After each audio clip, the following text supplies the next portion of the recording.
Selling persists on Dalal Street. The Nifty slips to around 22,750 as weakness persists in the market. Broader markets are worse off. All sectors apart from healthcare and pharma trade with losses. Mahindra & Mahindra sees strong bookings for its new electric SUV offering, but it's a top Nifty loser with cuts of around 3.5%. Bullish views coming in from brokerages like Citi, Nomura, Goldman Sachs, as well as Elara failed to fire up the stock. Zentek down 20%, locked in lower circuit as the company reports about a 1370 basis points contraction in margins, and as a result of which, the streets beating the stock down.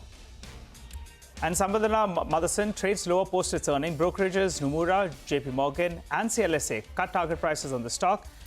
The management tells CNBC-TV18 that the company is not likely to be impacted by changes in tariffs. Glenmark Pharma reports a weak quarter, but the stock rallies nearly 5% as the management maintains its revenue and margin guidance for FY25. They've also guided for an improvement in margins in FY26.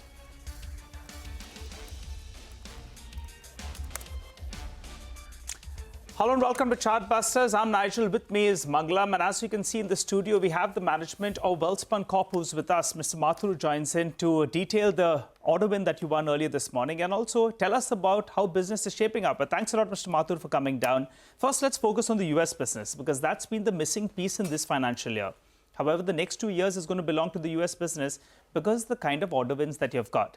So give us two details. One is you keep mentioning in your press release that you have a good amount of market share. So what is the market share that you have in the US business, point number one? And also if you could tell us how does execution play out in the next couple of years with regard to the US business? Good morning, Nigel. Thank you very much for having me on the show. This new order win in the US has been very significant. And if you would see that from October, since October of 24 and between Feb of this year, we have been fairly successful. Our run rate has been fairly impressive.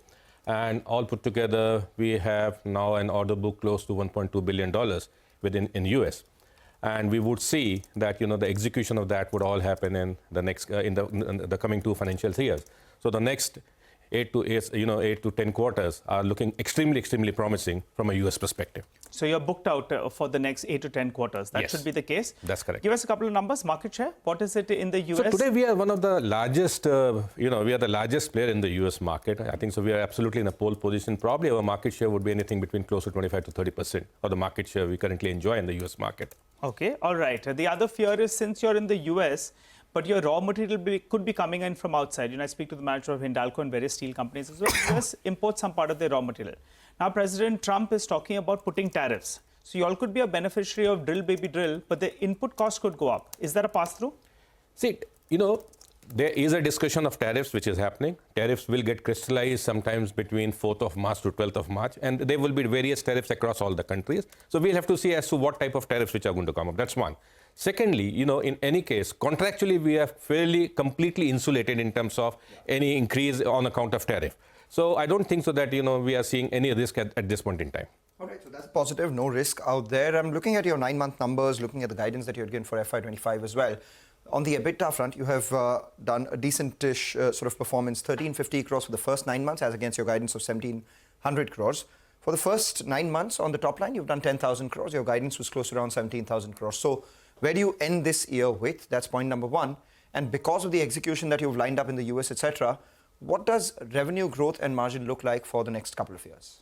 So let's not focus on the top line because top line is also a factor of the steel pricing and all that stuff. I think so if you look from an EBITDA perspective, I think so 9 months have been a very strong performance, and I am very confident that the quarter 4 is even going to be even better than what we have seen in Q3. So in any case, we are going to exceed the guidance what we would have given. By how much? I think so it will be significantly higher. So define significant. Is it going to be like 2,000 crores, 2,100 crores? We are just 45 days away, so you will come to know about it. But then, in any case, the Q4 performance is going to be much more stronger than that of Q3, and that's very much on the track. And going forward, I think so with this order visibility of US for next 8 to 10 quarters, and then our Saudi business being booked for almost 2.5 years, with our DIP business, being also booked for more than a year, and then also our signature longitudinal pipe business also being booked for more than a year, and also the Indian economy now also coming back onto the track, and the orders inflow started coming in. I think so the next 2 years are going to be very interesting and defining years for Welspun Corp. Over 20% growth? We are definitely looking at something. We are looking at least a 15% to 20% CAGR growth. That's what we are aiming at this point in time, and we are confident that we should be able to achieve something close to that. That will be conservative, right? Because currently on a quarterly basis, you're doing close to around 400 crores. That's without any contribution coming in from the US business. Now, given that the US business is booked out, I think you said $1.2 billion, back of an envelope suggests that on an annual basis, the US business itself will be able to contribute maybe 80 to $100 million, very, very roughly, to the EBITDA numbers, which would mean close to around 200 crores per quarter. So should we be looking at, in the next 3 years, the EBITDA number that you've delivered this year, which will be around 1,700 crores according to your calculations, should it double in the next 3 years? Is that a potential number we could work with? I mean, what we should be looking at is that we should definitely be looking at close to 1.5x at this point in time from the current EBITDA numbers. That's what we are striving, and I'm sure that is something which is achievable. As we go through into the next 8 quarters, we'll see that, how they can further be improved. But I think so conservatively we can definitely So number look closer to 3,000 crores in the next 3 years? That should be a fair estimate to keep in mind, yes. And what about Sensex? While overall the revenues don't matter as much because it's commodity linked, Sensex FY24 635 crores, you're looking to scale that up, getting into the plastic pipes business as well. What's the prognosis from here, from Sensex and a plastic pipe business over the next couple of years? So Sensex, if you look at it, we are absolutely on track in terms of our water tank business, number one. But what we are also growing exponentially is our polymer pipe business. And I'm sure that the next 2 years, the 27 and 28, we will see the maximum benefits coming in Sensex in FY 27 and 28, because by that time those business would have matured and they would have ramped up, and we will see a significant impact coming in our bottom line from Sensex. So what's the target here? We are evolved. See, we have just got into the pipe business. We will be launching the pipe business in the very first quarter of this particular year. I think so. We have to see that what type of market share we're going to get it, how is the market going to accept it. There's a lot of work in progress at this point in time, but we feel very, very confident about this intervention, what we are doing there. One final question before we let you go, Mr. Mathur, the debt number, because you have great ambitions. The Sensex CapEx spend should come up for you, which you have lined up for the next few years. What should the debt number look like? Because you need to be very, very cautious out here. You're putting on big capacity. You're saying that you're booked out, which is good. But what should the debt number look like at peak levels? See, Nigel, if you look at it, we have been very, very prudent in terms of our financial discipline. We are very clear, this debt, what we have, whatever capex we have announced, that capex is over next 3 years' time. It is not going to happen on 1 year time, number one. Internally, we have kept a very clear threshold that our net debt to EBITDA or the capex will never go beyond 0.5. So that's the threshold internally we have as against our EBITDA. The debt is never going to exceed 0.5x. Okay. So that's the guidelines we have internally kept, and I'm sure that we will be able to manage our debt accordingly. If we're looking at a 3,000 crore EBITDA, say in the next couple of years, your debt will not exceed 1,500 crores. That's pretty much. That's pretty much. Okay, all right, Mr. Mathur. We appreciate you coming down and giving us all of those details. We look forward to being in touch. And in fact, we'll track all the numbers that have given us 3,000 crores of EBITDA in the next 3 years, with potential debt peaking out at around 1,500 crores or thereabouts. And heartening to hear for the industry that the Jal Jeevan mission is, progressing, which will be encouraging for DI pipe makers. Which is very, very encouraging news. Very, very. And, if you see the government also saying, bringing in the clarity that it is there till 2028. So that I think so they have brought in a long-term perspective at this point in time. Indeed. Encouraging for the industry on the whole as well, and for you as well. By the way, as we were having that chat with Mr. Mathur, take a look at the markets. The Nifty has seen a good recovery from the low point of the day, and the advance decline ratio as well. You have close to 800 stocks that are now advancing, which is a good time to get you some ideas of profit. Let's get in Anand, who joins us to help us out with a stock that he wants to explain to us. Anand, take it away. Looking at V-Guard Limited, a strong brand in electricals and electronics market, leader in South India. Over the past 4 decades, the company has expanded its product portfolio from a single product, stabilizers, to 22 products today. It is the market leader in stabilizers, holding a 42% market share in the organized market, and has a strong presence in water heaters, fans, pumps, and housing wires. The company is transitioning from an outsourcing model to in-house manufacturing. The contribution of in-house manufacturing has increased from 40% in FY20 to 65%. With new factories coming online, company targets to reach 75% in next 12 to 18 months. Company also pursuing geographic diversification. The contribution from non-southern market has grown significantly rising from just 5% of total revenue during 2008 to 45% today. The company aims to increase its market share by 200 basis points year on year. The acquisition of Sunflame Enterprises has strengthened V-Guard's kitchen appliances portfolio.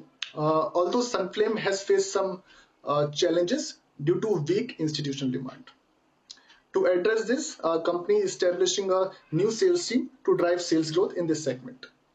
The stock currently trades at 40 times on FY26 earnings. Looks reasonable to us.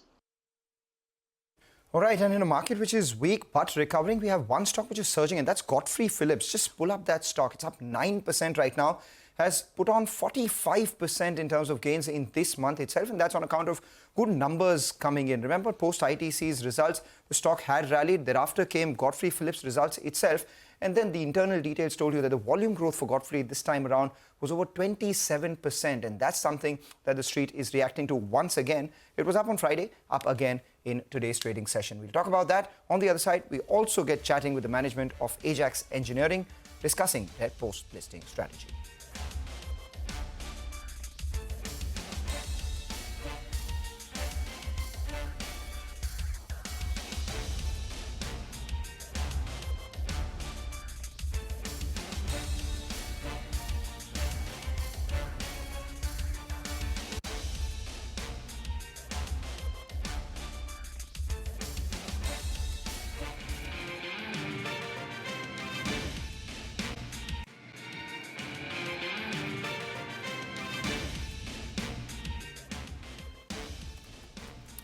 Welcome back. You're watching us here on Chartbusters. The company on our radar right now is a new kid on the block, Ajax Engineering, a leading, self-loading concrete mixer company. We have with us Subrata Saha, who's the managing director of the company, joining in. The near 1,700 crore IPO, which was an entire offer for sale, has listed, and when in line with the market, it's lower by about 6-7% itself. We have with us the CFO and the managing director of the company. Let's go across to Tuhin, who is the CFO. Tuhin, I'm looking at your performance. The revenue growth for the last 3 years has been compounding at over 50%, though the first half of this year has been just 12%. Understandable, because there was some slowdown in the industry. There were major elections, etc. as well. So the street has factored that in. The question is, what now from here? At what pace can you grow in the second half of this year? And more importantly, the next couple of years? Do you return to that historic CAGR of 51%? Thanks, and good morning to you and your viewers. I think the 50% has to be in the context. If we look at Ajax's decadal growth, which is from 2014 to 24, we grew at about 18%. The 50% which you see in the last 2 years compounding, that was on the reset which happened during the COVID times, and as you would understand that the construction industry and associated went to a downward, let's say, trajectory in terms of the demand. And when the demand picked up, that's where the 50% growth comes from. So you asked the question that, where do we see the company in terms of growth going forward? We have given guidance that, we'll be in the range of, again, the same 15 to 18% growth as we move forward, which is akin to a decadal growth performance of the company.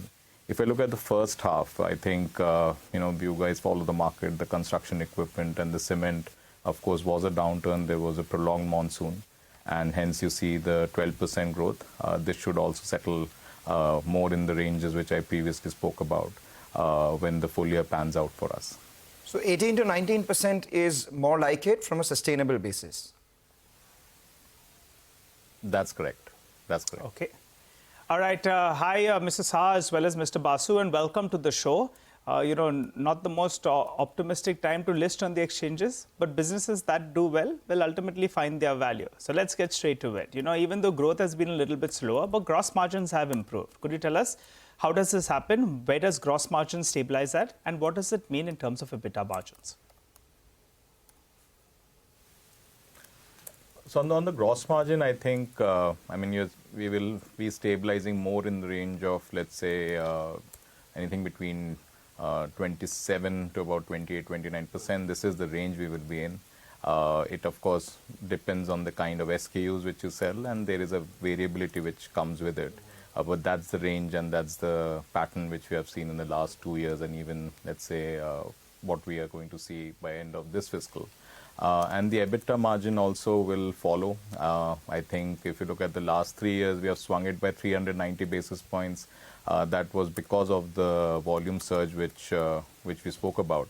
But now, given that it would be more in the range of, let's say, long-term averages of revenue growth, we would expect that the EBITDA margin also settles in the range of 15 to 16% on a go-forward basis. All right, 18 to 19% revenue growth, EBITDA margins at around 15 to 16% sustainably. Before we let you go, let's go across to Mr. Saha as well. The final question, Mr. Saha, the street looks at your operating cash flow. The first 6 months, they were negative on account of things mentioned earlier as well. If you could give us a sense of by when do you turn operating cash flow positive, and what is the likely working capital days which is sustainable for a business like yours? I think thanks for having us, and good morning to all your viewers. I think Ajax as a company has an asset-light, lean business model, and if you look at the EBITDA to cash conversion, it's upwards of 70%. And this is a small blip because we needed to build up inventory on account of the transition of emission norms. And we believe that this transition of emission norms will be a short-term scenario from a turnaround in terms of the cash flows. We would want to believe that the strength in the company's operating model will continue to happen, and as we move forward, you will see a very strong comeback in terms of the same. By when? And what is the number that we're looking at in terms of working capital days? So working capital days on a consistent basis will be in the range of about 40-45 days. Okay, all right, gentlemen, appreciate you joining in and filling us in with all of those details. We'll hold you to these numbers, and we look forward to interacting with you as your listing journey continues. By the way, just keep an eye on the markets. Good recovery is what we're seeing in the mid-cap index. The mid-cap index itself has now moved to the high point of the day. We're up close to around 50 points. I think we should get it up on the top of your screen, so keep an eye out on that. And a lot of stocks have seen a good recovery as we speak. We had the management of Welspun Corp. The stock was down 4%. That's moved into the green as well, so big move out there. And a lot of such stocks, actually, we have seen a good recovery. Deepak Nitrite, pull up that stock. It was down 4%. Glenmark Pharma, Vinny has been telling us about that one. That's up close to around 5% in this sort of a market. And also you have GSW Energy that's now cutting its losses. So Mangalam, select stocks are still doing very well. Select stocks are doing a lot better. We have to see whether they sustain or not. And secondly, how much of that is on account of the absence of the US market in today's trading session as well. So typically we see, when the US markets are shut, we do see some action in the mid-cap end of things. We'll keep an eye out on all of this. The Nifty too is now down just 25 points. So a good amount of recovery is what we've seen. We'll slip into a short break, and as we do that, you'll see here on the right of Nigel, good news coming in for you. India's business leader is now just a click away. Introducing the CNBC-TV18 all-new app. Get instant access to breaking news, in-depth articles, financial world updates coming in at your fingertips. All you got to do is download the CNBC-TV18 app from either the Apple Store or the Google Play Store, depending on the OS you use. Or if not, just open the camera app and there would be a QR code that would come by. Just scan that and that will direct you to the link of the app. Get the CNBC-TV18 News app.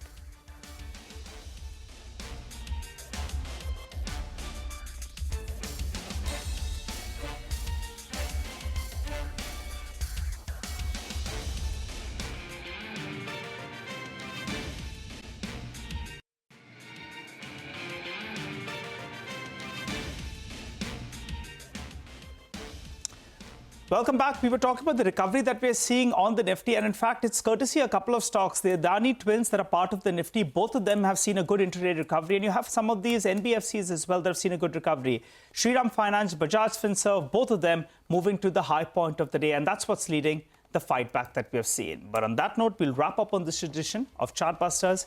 The team of Trading Hour is waiting by, so stay with us.